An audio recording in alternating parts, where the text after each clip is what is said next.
Very important gospel reading today. Judge not, lest ye be judged. Be merciful as your heavenly Father is merciful. So frankly, just to jump right into it, this is a very fine chance for us to talk a little bit about bullying. I know that's not fun, but we've got to do it every once in a while. Now, I need my little notes here. Bullying, one way to describe it is aggressive behavior that is done intentionally and somehow involves an imbalance of power to hurt someone else.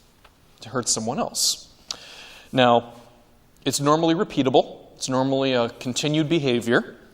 And as you probably understand, there are many, many forms of bullying, not just physical. Beating someone up with your fists is not the only way bullying comes out. So, I dusted off a teaching aid last night, an anti-bullying teaching aid. We're going to do a little, I don't want to call it an activity because it's not going to involve everybody. This is called the bullying thermometer. I have 4 stacks of 4 buzzwords.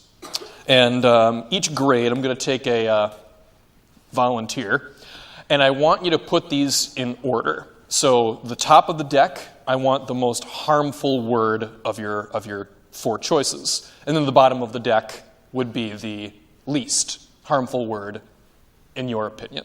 All right? Make sense enough? All right. 5th grade, hands up. 5th grade, yes. Okay, thank you, hands down. I'm randomly selecting. I'm trying to think of who I never, pick on. Because I always try to be equal. You can ask people around you, but the choice is ultimately yours. I couldn't think of a way to get the entire class's opinion on this without it being disruptive to mass or just taking way too long. So we're just going to have to deal with the slight unfairness of a representative. Who's 6th grade? Yes, of course. And don't stare at me like that. That's not going to work. All the boys are staring at me now.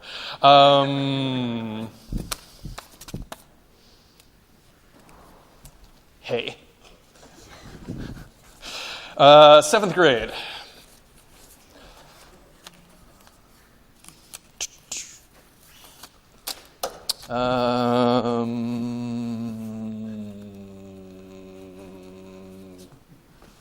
Yeah. That actually worked better than I was expecting. And finally, 8th grade. Yes, I know who you are.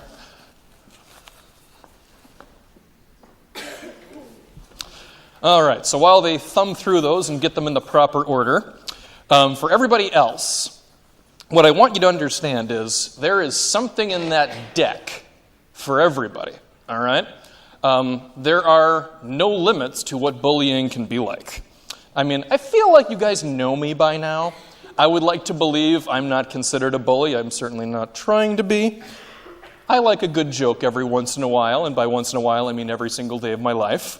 One thing I like to do, if I know the youngest member of a family, and the entire family happens to be at Mass in the same place, what I like to do is I like to give the sign of peace to the mom, and then the dad, and then all the older siblings, and pretend that I don't see the younger one. They're like, but what about me? And then I go back and give them a big sign of peace. Obviously, I'm not doing that to be hurtful. It's a joke. But I think that would be fair to be described as teasing. Well, wouldn't you know it, one of the things that I didn't have room for in those 4 decks, teasing was definitely in the deck. Now, my example with the sign of peace would not be bullying because it wasn't intentionally hurtful, which has to happen for bullying to be true, but teasing can absolutely be used for the wrong reasons. It can be hurtful. And that might be a sign to me that I should dial it back every so often. So again, my point is, every single one of you has something in that deck that applies pretty well to your personality. So keep an ear out. See what comes out. So, I assume that is enough time. 5th grade, have you gotten your deck together? And I will take it. Thank you. And I'll scramble these so you won't know who whose class was which. 6th grade, all set? Much obliged, thank you. 7th grade, do you need a little more time? Okay, you're good. Thank you very much. And 8th grade. Thank you. And scramble, scramble, scramble. All right, so I'm just going to use this as a little table if you don't mind. So the first class said the most bullying attitude was rumors, followed by posing a threat, followed by making a threat, followed by isolation. Okay, so the person that was doing this finds rumors to be the most harmful behavior of those 4. Second class, harassment was the most harmful one, followed by intimidation, followed by conflict, followed by demeaning behavior. So harassment and rumors so far. Third class, okay, hitting, so physical violence, that's probably fair. Followed by name-calling, practical jokes, and then sarcasm. So the person who had this stack, sarcasm, probably doesn't bother them all that much. Others among you probably feel differently about sarcasm. I'm willing to bet that. So once again, our biggest ones are rumors, harassment, and hitting. And finally, the last one, okay, hate speech. Okay, I think that's pretty clear. I think that's in the school handbook that you can't do that. Followed by hazing, followed by being picked on, followed by drama. And again, some people don't mind drama. Definitely not thinking about anyone in my family. But other people might very well have picked drama as the number 1. All right, well, thank you for you 4, and thank you all for paying attention, of course. So, again, I hope that you heard something that kind of applied to you. Okay, I hope you were able to be honest with yourself and say, I do that every once in a while.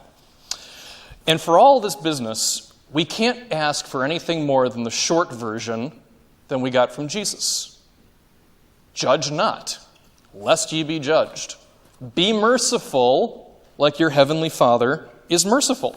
To reduce bullying overall, guys, I'm telling you, the first step is to look inside yourself and to recognize your behavior that might be hurtful and harmful to other people. Because when you know that, it will be easier to be merciful, forgiving, and caring. And if you're those 3 things, over time, the people around you will do the same for you. That's exactly what Jesus was saying in the gospel. If you are merciful, forgiving, and caring, you will receive mercy, forgiveness, and care. And that mutual 2-way forgiveness and care, that is the exact opposite of what bullying is.